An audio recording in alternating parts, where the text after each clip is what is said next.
So dudes, I'm willing to bet most of you don't like attacking in Rainbow Six Siege. You might feel overwhelmed with the amount of information presented to you throughout the course of a round. You might be aware that there's a pulse looking at you through a microwave.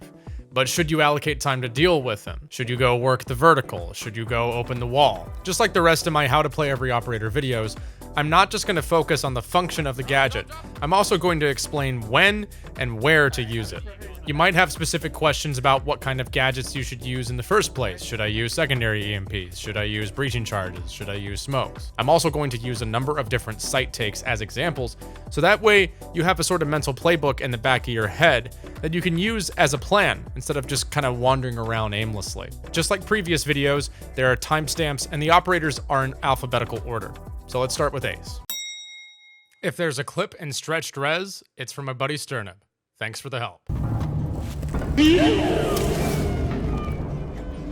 Ace is designed to destroy the wall in various forms of defender emplacements from a distance. The distance aspect keeps Ace safe from C4s below through wooden floors. He does so with canned breach. There are lots of nuances to how this gadget works that you should be aware of as an Ace main. The gadget is throwable and follows an arc similar to an impact grenade if the gadget catches a destructible surface of some kind, either reinforced or unreinforced. It will eventually destroy one section, making a line of sight, then taking the same amount of time to destroy a second section, making either a vaultable or crouchable hole. We'll get to which holes are better later. I don't like how I worded that. Neither of these holes are ideal. What you really want is a standing hole. You can make it by finishing off the desired section of the wall like so. The reason for this is because it gives you more visibility on the room that you are clearing from a height advantage, while also making you a faster moving target. If all else fails, vault holes are not ideal because they put you in an animation lock while also making a sound cue and messing up with your crosshair placement. So crouch holes can be useful for situations where you need to get in and plant, like the sidewall and bank basement. Defenders have counterplay to Ace in the form of impact grenades. As soon as the first hole comes up, they can impact the side of it to blow up the charge. Or they can shoot the charge itself. Now Ace does have an easier time dealing with bandit trickers, because he can throw the two charges next to each other and make it impossible for him to deal with both at the same time. Although a smart Kayet player might still cut you off with a well-timed throw. The gadget is also countered by mute, but will activate its animation cycle the second the jammer is destroyed. Ace also has very useful kit in being able to destroy deployable shields, as well as mirror windows with his canned breach. He has claymores or breaching charges. I use claymores to guarantee a trade from jump outs if necessary. One friendly. Right there. Oh my god. Amaru's main shtick is her ability to hit really good timings for flanks. She has a grappling hook. The grappling hook allows her to go for vertical control very quickly. The example that always rings in my mind the most is Heaven Balcony on Cafe, wherein if control is established of this balcony, the Amaru player can rappel in for a quick flank on the cocktail players, pushing them off and putting them in a pinch that your teammates from Cigar and New Balk can take advantage of. Amaru can go up through hatches as well with the hook, but it makes a loud sound cue. Same thing with the windows. It's not just forms of building entry though. Amaru can get up to the roof of a building quite quickly and assist in a top floor roam clear. A good example of this is Big Tower on Oregon. She's a fun gunfighter and a ranked warrior for the most part, but has competitive uses every once in a while.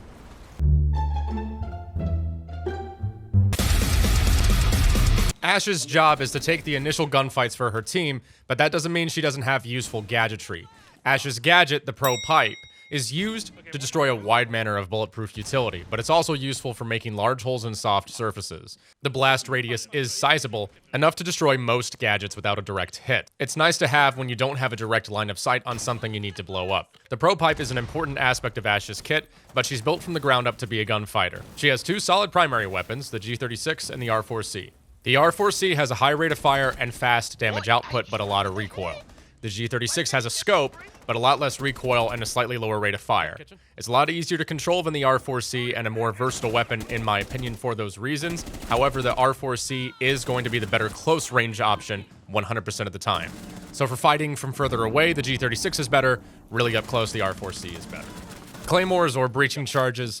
I usually run claymores, but breaching charges are nice when you need top-down vertical control. Do what you want, cause a pirate is free. You are a pirate. Blackbeard has kind of come back into the more gunfight-focused meta. My personal feelings about this character aside, he is a solid flank washer and is particularly strong from upside-down rappel. Okay. I'm peeking. Did I get your shield? No. Fuck. Alright, I'm good. Fuck. Blackbeard's gadget is go fuck yourself. This high bandwidth digital go fuck yourself. A bulletproof shield that attaches to the top of his rifle that protects him from headshots in the game with one-shot headshot. To effectively balance out this completely bullshit operator design, Blackbeard is equipped with not-so-great weaponry. The Mark 17 AR has no recoil, and that's about the only thing it has going for it, while the SR-25 DMR hits a little harder and might be the solution if you feel like you want a weapon that can back up your aim. The shield doesn't have a lot of HP, and doesn't hold for a good spray, maybe 1 to 2 shots. He also only gets 2 shields. So despite the strength of eating a headshot, his not-so-great weapons don't make him suited to really aggressive play. Blackbeard's primary strength is behind cover, where he can take advantage of the free headshot denial and get picked on people venturing out into territory where they shouldn't. Windows are Blackbeard's best friend for the fact that he can conceal his body behind bulletproof cover. He's best suited to a defensive playstyle where the enemy is required to fight him on his terms. In hand egg, a blitz is when the defense sends more than 4 large members to physically apprehend the hand egg propeller. This comes at the downside of not having as many members to defend the hand egg's propulsion to downfield hand egg grabbers. In Rainbow Six Siege, Blitz is an operator that I fear for my sanity from. Blitz has a riot shield with a flashbang attached to the front. I'm not trying to be an asshole. There's not a lot to talk about here, but there is something to say about positioning. Oregon Blue Elbow is a big example. There's only one angle from which Blitz is vulnerable to a cutoff, and if the enemy is pressured effectively, then Blitz can rush this section pretty effectively, assuming he doesn't get C4'd or gas grenaded. Blitz is about hitting timings hard and fast. Don't let your foot off the gas too early. Your team is very reliant on you getting that map control, and if they're smart, they'll back you up. I know that you looked at the Instagram and the on the record version, but I don't follow your Instagram. I don't have an Instagram. What? Who doesn't have an Instagram? Me. What do you do? I work outside. I cut wood. I hunt. I don't like social media. Well, everybody's into some kind of media. What kind of shows do you watch?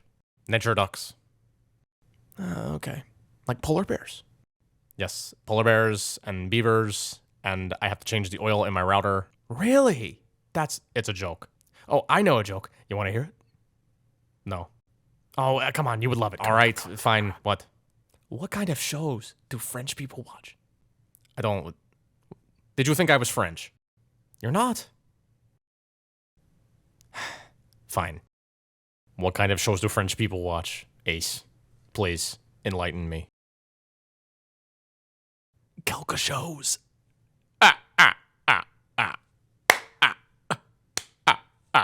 Buck is all about verticality. His gadget is an underslung shotgun that has really good destruction physics and blasts apart soft surfaces like drywall and plywood over a wide area very quickly. His primary goal is to create sight lines he and his team can use to make plays and disrupt the defenders. The first thing people think of when they hear verticality is striking through the ceiling above to attack opponents through the floor below, but Buck is also great at breaching from below the ceiling and attacking opponents upwards. A good example of this is Connector on Consulate, where enemies will sit and contest the CO windows. Buck can shotgun upwards to push defenders off of this position. The most common usage of Buck, however, is top floor vertical control. To help him do his job, he also has can openers to open hatches, along with a Gon 6 to dispatch utility. Buck is a good gunfighter too, so the breaching shotgun can be used to hunt down roamers by cutting off their hiding spots. He can quickly react to the positioning of defenders by carving paths for him to take gunfights with. And he can also effectively counter line of sight angles defenders make too. Foothole angles are never a good idea to peek for attackers, but Buck can remove this line of sight disadvantage provided he's close enough. He can also breach hard surfaces and dispatch bulletproof gadgets. He's a very versatile operator that is almost never a bad option. I'm not a fan of telling people to main operators, since every situation in Siege is going to be a bit different, but Buck is a very good operator to have in your main rotation. 1 on 4 remaining. Nice. Capitão's job is to push defenders out of key power positions and to help with site executes by making it difficult for the defenders to respond. He does so with COPD crossbow, which according to lore does not launch fire bolts, it fires asphyxiating bolts, which ignite the oxygen in the air. Really? Right in front of my Geneva Convention, he gets 2 of these fiery bolts and 2 of these smoke bolts. The bolts do not travel in a straight line. For instance, here on Clubhouse Garage, Capitão is great for keeping the defenders from pressuring the default bomb plant by firing off and smoking red door here. A good nuance to know about the Capitão fire is that it will fall from the ceiling onto the ground. Don't ask me why it works that way, it's a video game. So this can be used to flush defenders out of cover to make them a quick and easy pick for your teammates. Clubhouse Rafters is obviously the example that comes to mind for me, but play the game enough and I'm sure you'll find more. Dokkaebi, in my opinion, is the most flexible operator on attack in the current meta. What she doesn't have in firepower, she makes up for in every other category. And even then, the firepower aspect is still quite solid. Dokkaebi is a... Dokkaebi? Dodecahedron is a multifaceted character, so this section's gonna take a little bit. Dire Straits gadget, the logic bomb. Fuck you and don't listen to my music. Spam calls the phones of the enemy operators, making them vibrate. The phone will ring itself out eventually, but you can go through an animation to shut the sound off. This can give away the position of roamers at any moment, including Vigil, so this is a very good roam clear tool. Launching code. Speaking of, never mind. Should go back.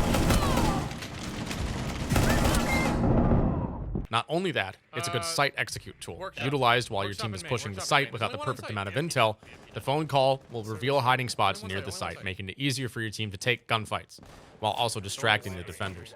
An important aspect of the gadget is communication. I usually tell my teammates, tell me when you need a call. When they're prepared to take the engagement, they'll let you know. You can also look at the outlines of your teammates to see if they're going for a site hit, then call when they start gunfighting.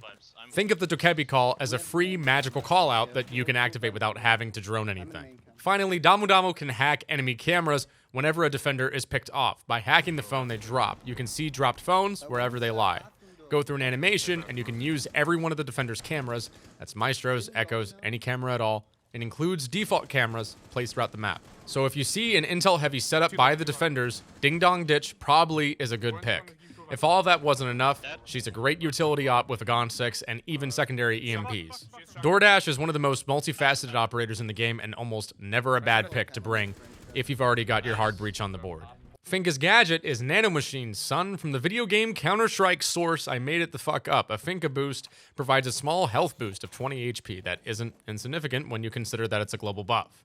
It also acts as a cleanse, negating the effects of Echo and Ela stuns. Probably the most powerful aspect of Finka's kit is the ability to revive down but not out friendlies. Interestingly, friendlies that are in the vicinity of a mute jammer will not receive the Finka boost. Not going to happen to you often, but it's worth mentioning. Finka's a pretty straightforward character in that sense. Pay attention to the outlines of your teammates and the health bars at the top of the screen. When they get low, pop the boost. Flores gets 4 remote-controlled RC cars with the bomb attached to them, of which the OS used for operating them runs on Raspberry Pi, or at least that's the joke. In short, Flores is basically the 4chan computer nerd that got recruited by the CIA. The RCXD functions a lot like a conventional drone, but you can think of it more like a remote detonated C4. In fact, the blast radius and damage output are somewhat similar. So is the destructive potential, and that's what it's all about. Flores is kind of an alternative Thatcher that can snipe pieces of defender utility off of the map. A couple years ago, in the more utility-focused meta, he was a lot more around, but he's still not a bad pick for a particularly stubborn defense. Deployable shields, Malusi wubs, bulletproof cameras, castle barricades, all of it. Anything you can conventionally blow up with explosives, Flores can deal with. The drone can also jump and latch onto surfaces, ensuring more efficient destruction. The biggest weakness of the gadget is the fact that it's vulnerable before it detonates to gunfire. However, if you activate the fuse, it'll shield itself and explode a couple seconds afterward, ensuring that defenders have enough time to get away. So the main goal of the gadget isn't to pick opponents off of the board, but the threat of impending what the fuck boom will relocate defenders, and that can make them a vulnerable target. Mute's also a very efficient counter to Flores, and the jammer will stop the drone dead in its tracks. When the jammer goes offline, the drone will go through its normal detonation cycle, although it can be picked up and rearmed if you're able to do that. Flores has claymores and stun grenades. Fuze is equipped with a drill that ejects little tiny cluster grenades out towards the other side in a right-to-left line. The explosive hockey pucks do what you imagine they would, cause a significant amount of damage to enemy defenders and defender utility alike. Sites where I like to bring Fuze are sites where verticality is paramount to get control. And Fuze can be used to nuke all sorts of bulletproof utility that the defenders have set up on the site. You can burn out Jaeger ADSs and Wamai discs, considering you have 4 of these things. The gadget can also be used through reinforced surfaces. But the cluster charge does have a wind-up and it makes a sound cue when drilling through that reinforced surface. Sometimes you can use that feature to deal with bandit trickers while your thermite gets the wall. Sometimes you can catch somebody on a really good timing through a wall and even get a pick. But most of the time, Fuze is going to be used to destroy a bunch of gadgets through the floor below, and then cover flanks like I'm doing here through the vertical. Here, this fuse charge forces somebody to move out of position and then get picked off. I'm going to fuse him. He's on 4 finger, yeah. where'd you walk in? I have case again. Bathroom, Thunderbird dead. Just be mindful, as you can see, the tiniest bit of shrapnel coming up through the floor will destroy your breaching charges. The cool part about Fuze is that he can set and forget these charges without having to buck and shoot or sledge and shoot. So his ability to destroy the floor itself isn't quite as good. He can't cover as much in terms of destruction, but he can start doing damage to the site below a lot more quickly. Fuze can also bring can openers for hatches, but as you can see in these clips, don't understate the effectiveness of the soft breach charge. Fuze can force people into dangerous positions with his hockey pucks and destroy stuff like deployable shields, Kona stations, Azami barricades, all at the same time. What is homie doing? Glaz is a long-range support fragger hybrid. His calling card is a marksman rifle unique to him that has really solid damage output upwards of 25 meters, but that's not the most significant part of his kit. Glaz is really powerful because of his ability to see through smoke with his banana vision scope. It's perfectly okay to take advantage of the longest sightlines possible with Glaz. That's kind of the point, but I'm not saying to bait your team. Baiting is bad. Don't bait. Think of where the enemy is going to go, anticipate them, and cut them off. You may be on attack, but you kind of want to wait and trap people into crossing your line of sight. Gridlock is equipped with 4 spike spillers, a throwable trap that shares the arc of a conventional grenade, but deploys a bunch of spiky webs on the ground that do chip damage to defenders that walk through them, while also reducing their movement speed significantly. The gadget isn't as useful for flank control, although it is better than nothing. The tracks can be shot with gunfire or impacted, so take that for what you will. At least those two things will make a sound cue. Gridlock shines the most for site executes. She's very good at denying entry into the bomb site itself, and in a lot of ways is a more defensive character than anything else. You want to deploy the track stingers at the common entry points into the bomb site. For example, on Chalet, you want to tracks off blue door, the staircase to the left, and connector. Smoke grenades can go on these 2 doors as well. Her kit's good for post-plan executes, but she's also not a half-bad vertical player. With a pocket shotgun, she can throw her tracks to the floor below to give the defenders less options to move around. However, it should be noted that if the centerpiece tracks launcher is shot right away, it won't deploy anything, so don't spam them on a spot where they're just going to be shot. She's a simple but effective operator for more passive play when you need it on attack. Joe faces the sting of hauling 9 million bees. A Rainbow Six operative, during an assault, was stunned by 500 microchip bees. This is what happened. Absolutely nothing. Grim's job is to launch an intel gadget on top of an enemy that you already know is there, so that you can get swung without a gun up and turn the match into a 4v5. His gadget consists of Pick Another Op. When Pick Another Op is fired from his shoulder-mounted launcher, it sticks to surfaces and briefly waits to deploy a swarm of flying microchips. Run through the bees for no reason, and they'll ping you kind of like Jackal, but only for a little bit. If the bees are launched on you, you can probably just sit there and wait anyway, or go somewhere else. It doesn't really matter. There's no punishment to eating the status effect incurred by the bees, and there's no reason to not run into them. In short, nobody on Rainbow Six is allergic to bees. But what if they were? Doc's pistol canonically consists of an epinephrine shot in a saline solution. Epinephrine is used to treat extreme allergic reactions to things such as insect bites. In this essay, I will describe why Doc could be a Grim counter by disabling the effect. Anyone else feel like running? Hibana's job is to help with hard reinforcements in a supplementary way. She's a well-rounded character utility-wise, but getting the most out of her requires a little bit of map knowledge and awareness. Hibana launches hard breach pellets in sets of 6, 4, or 2. Now, Hibana is rarely the main hard breacher. What I mean by that is that she's rarely left to open a big wall completely by herself. But the fact that she can be selective with the amount of hard breach pellets she uses is a lot. Hibana does not blow up the wall as quickly or efficiently as her competition. Her X-Kairos launcher is easily countered by Bandit due to slow animations and high noise output. This doesn't mean Hibana is bad. She occupies a job that's just as important in providing entryways to other parts of the map. A good example of this is for a clubhouse CC wall take. Hibana will usually be allocated to the garage walls, not the main wall.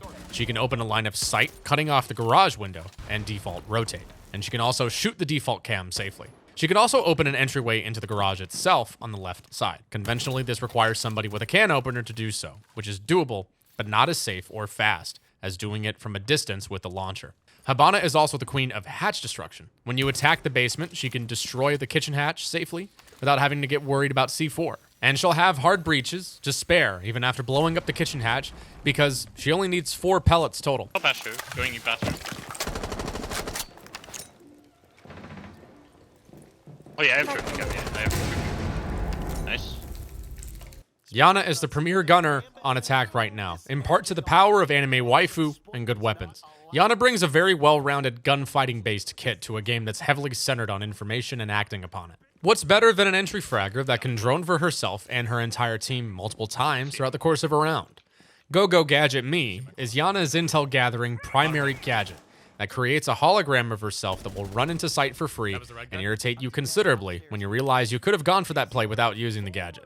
It's basically a cloned version of Iana that she controls remotely and moves around just like the regular Iana. It can crouch, it can sprint, it can vault over stuff, etc. But as soon as it gets shot, it dissipates. The clone isn't really used for confusing the opponent as much as it is for intel gathering, and it is very good at that. However, some things to consider are that the clone takes longer to recharge if it gets shot. When manually deactivated, you have a 15-second cooldown. Destroyed, 20 seconds. It's not a huge difference maker, but it is an incentive to be mindful of your positioning with the clone. She has frag grenades as well, bringing a powerful X factor to her plays. Good guns too, in the form of the G36 and the ARX-200.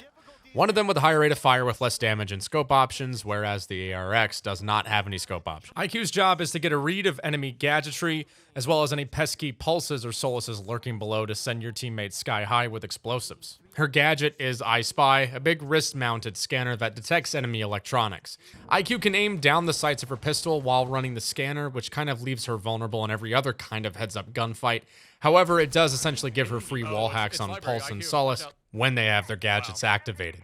She can also see further than Solace or Pulse with a range of 20 meters. I recommend running the suppressor on the pistol. You might as well get rid of the bullet traces and noise output that come with it. The gadget makes a sound cue whenever it comes across an enemy's devices, so there's no shame in just flicking around a room as much as possible to find devices quickly. Jackal's job is to hunt down roamers. Pretty straightforward. If you're caught in the act of being in a place at a time, Jackal will get to ping your location. Fun. Jackal's gadget, the Feet Finder 5000, finds hot and cold feet of all kinds. Red feet means they were just there, gives you lots of pings. Blue feet means they are long gone, but you get a couple pings. The range of the scanner is somewhat significant, up to 8 meters, which means the difference between you being in cover and not in cover. If the 3-second animation isn't interrupted, you can put an opponent in a pretty awkward position while they hold an angle. Good job.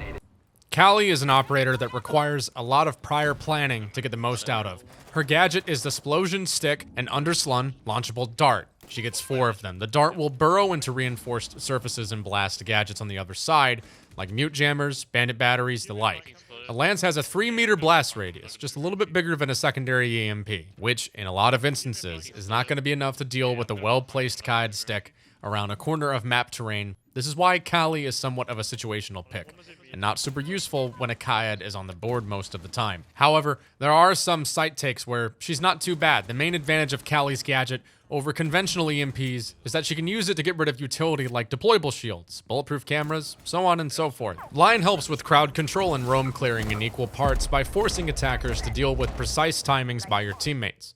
His gadget is the 1D. It is a global ability that he can activate upon command to provide a brief window of time where attackers cannot move if they don't want to get red pinged. Defenders do get a brief prompt before the scan goes off, giving them time to prepare, so the strength of the gadget relies on your coordination. As your team goes for an engagement, pop the gadget, and it'll make their gunfighting a little bit easier. You can tell that it's only particularly useful if the attackers know where the enemy is already. Maverick is a supplementary hard breacher who can do a little bit of everything. He's kind of your skeleton key that you bring when the other options don't just quite cut it or can't be taken away from the main job. He has a blowtorch that carves through surfaces like a lightsaber knife through blue butter. Maverick tricking the wall isn't as useful as it used to be since the advent of secondary EMPs, but as you can see here, he can destroy Kaid electrified hatches. Montagne is a purely support-centric attacker with a bulletproof shield that he can extend to cover his entire body, and essentially make him unkillable from the front and even to the sides to a certain extent. The whole idea behind Montagne is to force defenders into a disadvantageous position by applying pressure. We can use clubhouse rafters as an example. Without a coordinated source of utility like smoke grenades, C4s, and the like, Monty can waltz up the stairs and pressure the rafters player out of position, since the threat of him getting off of the shield and meleeing or blasting them with the blicky will draw that player's attention. Good Montagne players do not sit in the back and yellow ping, praying that their teammate will get the pick. Good Montagne players move up first out of the way of the teammate's line of sight and yellow ping, praying that their teammate will get the pick. Montagne's frame is also good for blocking doorways. If the bomb is down, he can plug the only way of getting into the room, like so. It's essentially a free GG. Montagne can also bring hard breach charges, smokes, or secondary EMPs, so he is a very versatile support package that can be tailor-made for whatever needs the team has. Nøkk is a very common ban right now. Her ability to get past a cam and not alert the defense to her presence is pretty powerful. She's essentially Vigil on attack, capable of a cloak that conceals her presence from defender cameras unless she sprints or fires her gun. The obvious benefit here is that she can activate the scan and go past the cam without shooting. Obviously, if the cam is shot, that means that somebody is there, and the defenders can anticipate that. Can't really anticipate a nøkk as effectively. The main exception to this consists of Echo and Mozzie. Echo's yokai and Mozzie's drone can see a glitched effect on their screens, similar to how attackers can see Vigil's cloak being activated. She also has a lot of secondary gadget options, frags, hard breach charges, secondary EMPs. Kind of a straightforward character who relies on flankings and timings. If you have a good shot, you can leverage a lot with nøkk. Not much to talk about here. Coordinate your push with your team. Let them know what you're trying to do. Nomad is a very solid addition to have in your rotation. Her air slammer attaches to surface with its trajectory indicated by a straight line. The idea behind the gadget is to cut off entryways to flanks by making a device that can't be shot out flush with the door frame. If defenders run into it, they get flung backwards, making them very vulnerable, and it makes a very distinct and obvious sound cue. Defenders can't get an angle on it to deal with it, so if they don't have impacts, they have to find another option. So unlike gridlock, the gadget can't be shot out and destroyed if you position it correctly.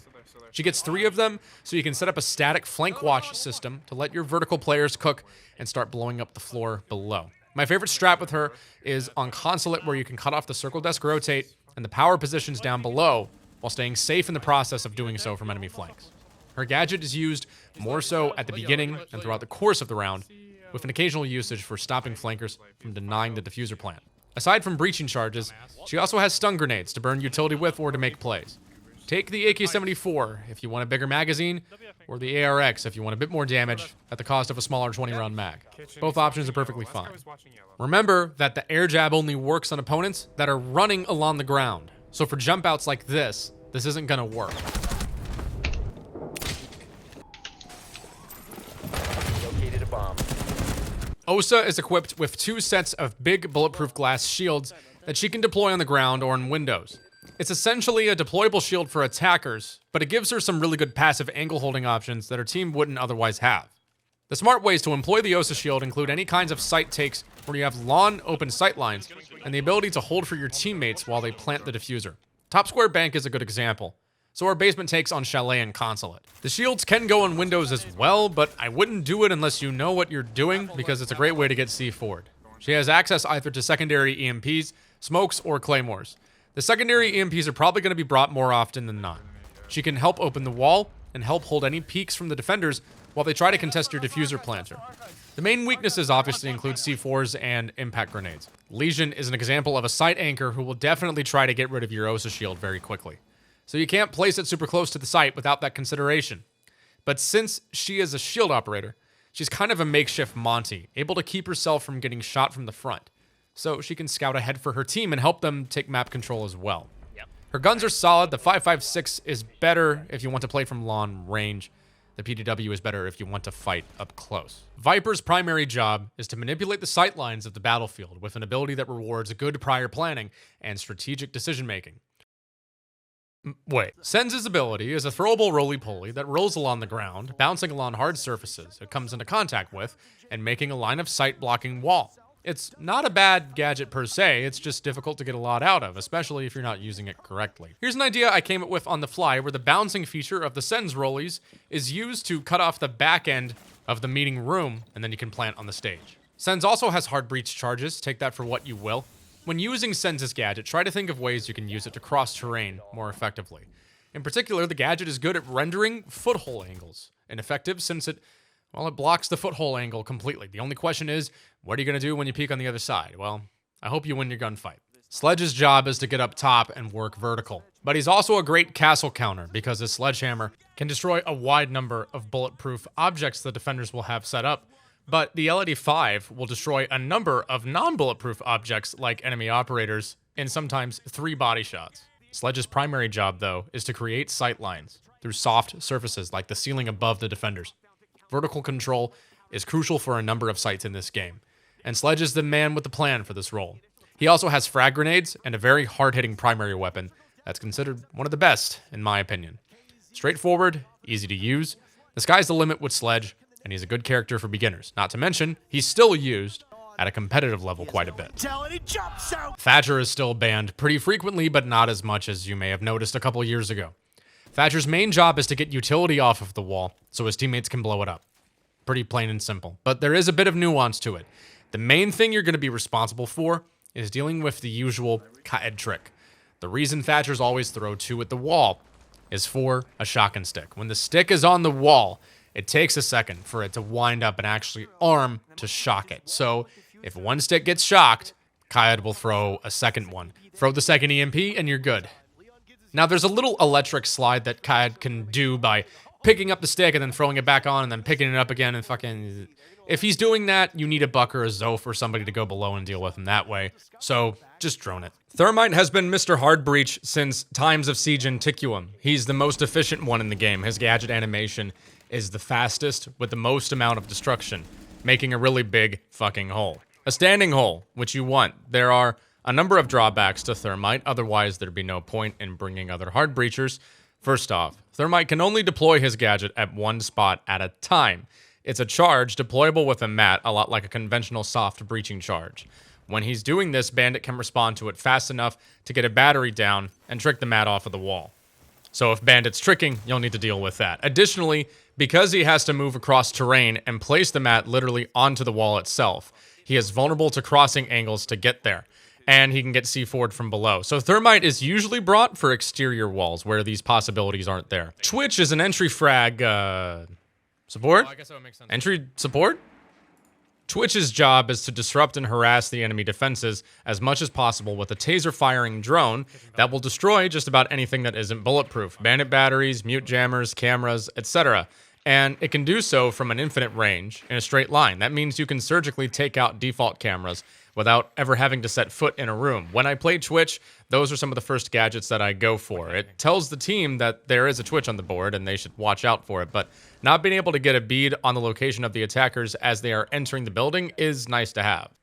Wreak as much havoc as you can on the smaller enemy defenses, and especially try to go for mirror windows. You are her most direct counter because you can shoot that little air canister in the back to break it.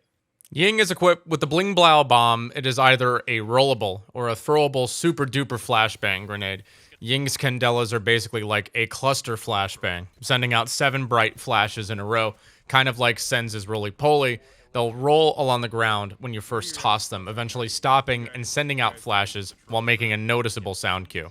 Unlike Sens's roly-polies, though, they won't bounce off of walls. They'll kind of ride along the edge, the way Pat Mahomes likes to tiptoe before going out of bounds. If you decide to fully charge the Ying grenade by holding down the throw button, then you can throw the candela like a conventional grenade, and it will send out flashes when striking the ground immediately, so it won't make that sound cue. It won't give time for defenders to anticipate it. This is all well and good, but the big thing to note here is that Ying has a special visor that renders her immune from the effects of her own flashes, so it allows her to make considerably aggressive plays that other attackers can't really do.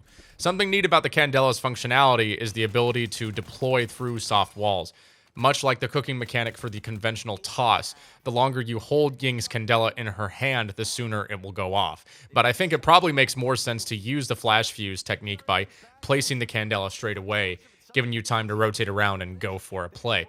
Along with either smokes or can openers, comboing up with the smokes can make for some interesting plays, considering most people won't expect anybody but a Ying to rush through a smoke. With an LMG primary weapon, you can rack up some frags pretty fast, and the reload is quite quick. Sam Fisher is equipped with the aptly named Sam Cam. Sam Cams fire from a wholly different weapon unique to Sam. It can see through both sides of a given wall if that surface is destructible, either reinforced or unreinforced. Obviously, solid terrain, it will just see in a 180 degree of vision on the other side. But this is a neat little gadget. You can basically just set up a network of remote-controlled spy cams, and they fire a zappy laser to deal with occasional defender utility if you can find it. The major downside here is that the cameras make a significant amount of noise and will get destroyed promptly if you're not too careful. But in the middle of a firefight, sometimes defenders won't even notice that sound cue, so they're nice to have. You can shoot them up and above through the ceiling or down and below the floor as well. To tell if a camera is going to burrow, there will be an indicator of an arrow facing upwards on your screen, as opposed to what the reticle usually looks like. Zofia is one of the more straightforward characters in the game. You've got a grenade launcher third weapon. Tube 1 sends out impact grenades. Tube 2 sends out concussive stuns. The stuns are significant, though, because they're proximity-based. Is that somebody hiding behind Pixel? Can't tell. Oh, wait, I'm playing Zof. Fire a stun. Okay, there's somebody Pixel. The concussive grenade doesn't give you a guaranteed pick, but it gives you a nice little edge in a gunfight, in addition to being useful as an intel gathering tool. Her job is to spearhead for the team with powerful gunfighting. The impacts are obviously good for deployable shields, but I also find them good for disrupting sight lines that the defenders have set up. Zofia's primary assault rifle is quite good, with relatively fast damage output, even if the rate of fire isn't too crazy. Get in there and take some gunfights, and you'll be doing what you need to do with Zofia.